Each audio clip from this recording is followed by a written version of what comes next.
sebelumnya beliau sangat mohon maaf kepada peserta karena beliau ada acara di DPR sehingga langsung ke DPR. Jadi beliau sangat minta mohon maaf kepada semua peserta. Selanjutnya sebelum kita lempar ke floor pertanyaan-pertanyaan, saya mau menggunakan kewenangan saya sebagai moderator. Saya ingin menunjuk 3 orang untuk memberikan komentar sebelum ada pertanyaan. Yaitu pertama Pak Adi Sasono, kedua Pak Roy Sembel, dan yang ketiga Pak Indra sudut pandang politik. Kami persilakan Pak Adi, karena saya lihat kalau bicara soal sektor real produksi itu nggak jauh dari demokrasi. Katakanlah sekarang mendekati 8.000 triliun. Itu unsurnya kan banyak sumber daya alam yang sebagian besar tidak terbarukan. Jadi ini masalah yang harus kita pertimbangkan. Kalau lihat pertumbuhan sektor-sektor ekonomi, kelihatan bahwa sektor industri olahan itu turun sedikit. Artinya memang ada deindustrialisasi dan industri kecil yang mati itu sudah mencapai sekitar 160.000 buah. Jadi contohnya rotan ya. Rotan itu 90% bahan bakunya dari Indonesia. Tadinya ada 440 industri rotan, sekarang tinggal 40, dan yang beroperasi tinggal 14. Jadi ini suatu hal yang memberikan indikasi melebarnya sektor informal di negeri kita. Padahal kemajuan ekonomi biasanya akan ditunjukkan oleh mengurangnya sektor informal kepada sektor industri olahan. Jadi satu hal yang dari segi pembiayaan Pak Ferry ini perlu ada pelonggaran Pak. Jadi kelihatannya core itu belum cukup menjawab Pak. Belum cukup menjawab untuk menggerakkan sektor real, terutama sektor nelayan, pertanian, di mana kira-kira 60% stok kemiskinan ada di sana. Jadi saya usul ada beberapa langkah karena sebenarnya kita hidup kan karena sektor real kan. Jadi minimal kita harus aman dari segi makanan, energi, dan tentu sumber air ya. Tidak boleh sampai kurang. Kalaupun kita punya uang, kalau cadangan makanan di dunia menyusut, uang itu juga nggak ada apa-apa. Kita nggak bisa makan batu bara, kita nggak bisa makan sawit kan. Jadi perhatian kepada sektor pertanian untuk kelangsungan hidup negeri kita saya kira menjadi hal yang mendesak. Dan ini sangat kaitannya dengan masalah kebijakan perdagangan.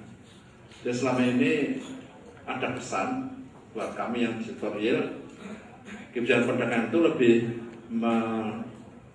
mementingkan stabilitas inflasi perikanan, soal garam yang terakhir, yang tentang perdagangan. Keluhan dari Gubernur Jateng dan Jatim juga Lampung adalah waktu panen justru didatangkan beras impor. Waktu panen bawang didatangkan bawang dari Filipina, menggunung di Brebes gitu. Harga bawang lokal jatuh gitu loh. Jadi kebijakan perdagangan itu menjadi musuh dari rakyat petani dan nelayan gitu. Kebutuhan garam untuk ikan asin misalnya menurut Kementerian Kelautan dan Perikanan cuma 100.000, yang didatangkan 500.000 ton. Nah kan kapar lah petani garam kita. Jadi perhatian kepada kebijakan sektor perdagangan yang harus berorientasi kepada pemberdayaan ekonomi rakyat saya kira harus menjadi perhatian kita di dalam masalah diskusi masalah sektor keuangan. Terima kasih. Assalamualaikum warahmatullahi wabarakatuh. Terima kasih Pak Adi. Yang kedua Pak Rosemel, kami minta 3 menit saja karena kita mencoba 4 jam 4 dan sudah selesai. Baik, terima kasih atas kesempatan yang diberikan. Tadi ada beberapa isu yang langsung terkena dengan bidang saya, yaitu isu tentang transaksi derivatif. Harus diluruskan dulu nih Pak ya, bahwa transaksi derivatif itu ada manfaatnya, tapi tentu ada plus dan minusnya ya. Kalau kita perhatikan, meskipun ada manfaatnya, tapi kalau berlebihan itu salah. Jadi yang salahnya bukan karena dia ada, tapi keberlebihannya itu yang salah. harus dipilah nih situasi domestik Indonesia dengan situasi internasional. Kalau di Amerika Serikat tuh derivatifnya udah berkembang cukup lama, sehingga kalau dibikin kurva hubungan antara aktivitas derivatif dengan nilai tambah, kurvanya bukan garis lurus, tapi kurvanya parabola. Kalau sudah berlebihan, dia mulai turun dan bahkan bisa negatif. Yang di Amerika tuh udah, mungkin kalau misalnya optimalnya cuma sampai 100, tapi mungkin di Amerika udah sampai 1000. Tapi kalau kita lihat domestik Indonesia, justru sampai 10 juga mungkin belum. Contoh, itu tentang government bond. Kalau orang mau melakukan risk management hedging, kita belum punya government bond futures. Yang untuk jangka pendek, misalnya belum ada interest rate futures untuk melakukan lindung nilai atau hedging. Padahal sekarang dalam masa krisis, orang membutuhkan instrumen untuk memproteksi dirinya. Jadi bukan berarti di dalam negeri juga sudah sama dengan luar negeri ya. Aktivitas derivatif, seluruh vertikalnya dengan nilai tambah. Indonesia masih di sebelah sini nih. Ya. Kalau optimal 100 mungkin kita baru 5 atau 10. Sementara di Amerika mungkin udah 1000. Ya itu yang harus kita batasi. Tapi jangan sampai kita langsung kebiah-biah tentang di luarnya udah berlebihan padahal di dalam negeri masih sangat kurang tadi. Masalah government bond future belum ada proteksi untuk yang lain termasuk untuk komoditas. Ya. Jadi itu yang harus jelas. Jadi jangan langsung dikenakan pajak gitu. Nanti terutama ini ada dan juga derivatif ada dua sisi. Ada yang over the counter yang di luar bursa. Nah itu yang menggila tuh. Karena transparansinya sangat rendah. Tapi kalau yang di dalam bursa, begitu dibawa ke bursa itu menjadi transparan. Nah di Indonesia sendiri juga yang di bursanya juga masih sedikit. Ini saya bicara tentang bursa yang berhubungan dengan komoditas dan derivatif, bukan bursa saham ya.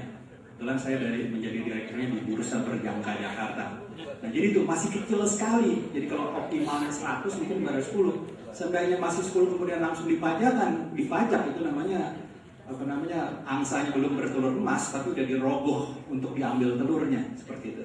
Jadi overallnya harus dibedakan antara domestik dan internasional, dan di domestik masih sangat diperlukan instrumen derivatif karena masih minim dan masih kosong.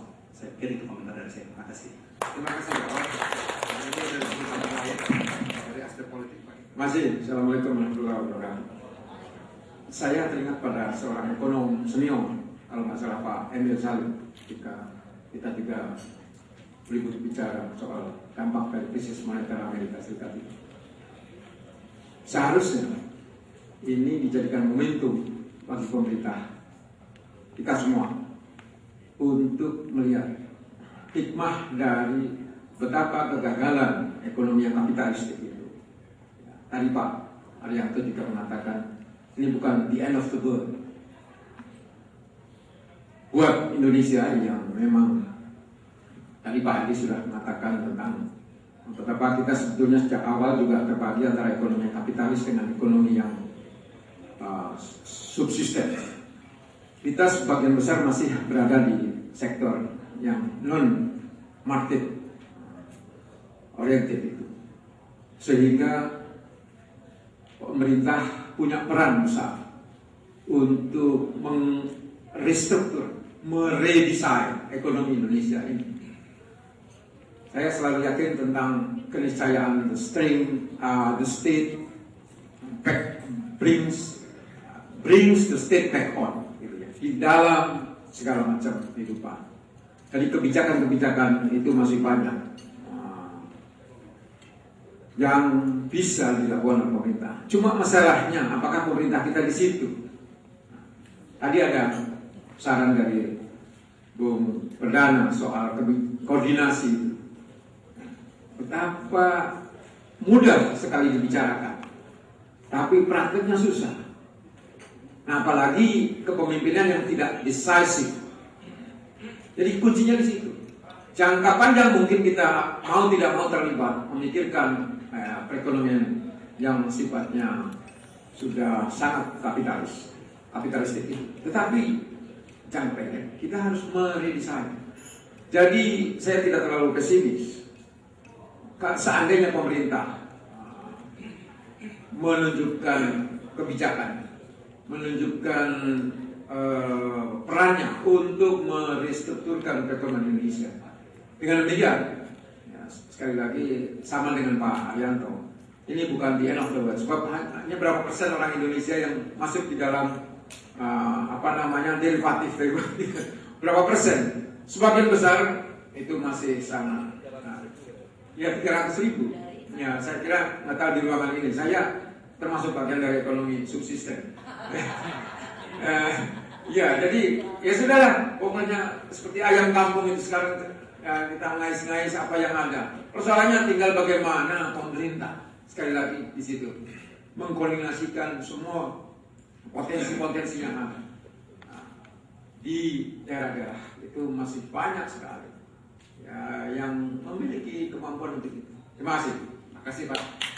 Jadi profesor yang tepat. Saya tawarkan 3 orang dulu penanya. Kami persilakan. Tadi Pak Bursa. Saya yang ngajarin saya untuk membangun ekonomi sosialis dari itu sosialis Pak, membagi aset ke tempat lain itu sosialis. Jadi saya ini bursa nama pada itu kita di pasar modal dulu Pak. Jadi saya kenal 5 tahun di pasar modal di bursa efek. Saya didanai bawah atar Cermelang. Jadi pasar modal kita paham juga soal pasar modal ini. Cuman yang derivatif di baru. Tapi mas saya mau ngomong perspektif. Sebetulnya memang dunia ini dibagi 2. Dibagi 1 kapitalistik, 2 non kapitalistik yang disebut subsisten. Di dalam negeri juga begitu. Mungkin Pak Surya sudah kapitalistik, saya subsisten. Nah, Pak Surya ini mungkin udah main derivatif ya. Mas Adi, Pak Saganda, kita masih subsisten. Tapi soalnya mas memang kita nggak bisa keluar dari pengaruh Amerika dan Barat. Kalau kita tarik pada tahun 44, saya ingat ketika Pak Solin ngomong soal standar emas, waktu konferensi Bretton Woods tahun 44, Amerika sudah merasa menang Perang Dunia Kedua, ada 3 poin yang dihasilkan. 1 IMF, 2 perdagangan dunia, dan lahirnya Bank Dunia. Dan standar moneter internasional itu emas, iya mas? Betul kan? Tetapi ini dikhianati oleh Amerika sendiri. Tahun 68 Prancis protes. Begitu saya tanya tahun 71 sama Presiden Nixon. Nah Nixon yang disebut dengan Nixon Shock. Tahun 71 mengembalikan ini emas dihilangkan. Ini yang menyebabkan mas perdagangan derivatif ini merusak mekanisme keadilan ekonomi dunia yang dikuasai oleh para kapitalis. Kalau ini tidak dikembalikan ke standar emas, mau ngomong apa saja kita Pak Solin, tetap mereka yang punya uang akan terus melakukan perdagangan derivatif. Enggak mungkin tidak. Karena derivatif enak mas. Apa namanya, realnya kelihatan, tapi duitnya berputar kemana-mana gitu. Ke bank ini, ke bank ini. Tiba-tiba dia numpuk uang kita mas. Iya. Apa? Bisa mas, bisa. Yang rugi bukan swasta mas kalau ada krisis seperti subprime ini negara lagi yang bailout. Seperti juga krisis BLBI itu kan 645 triliun itu. Negara yang dirugikan, swasta yang untung. Bagaimana nggak enak orang-orang ngambil pilar BLBI? Sebelum krisis dolar itu berapa? 4.000 saya 2014. 2014. Begitu krisis 16.000.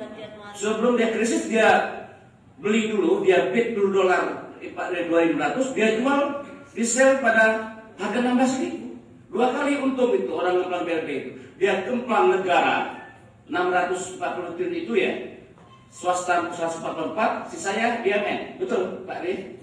Betul kan? Ya 2 kali untung mas.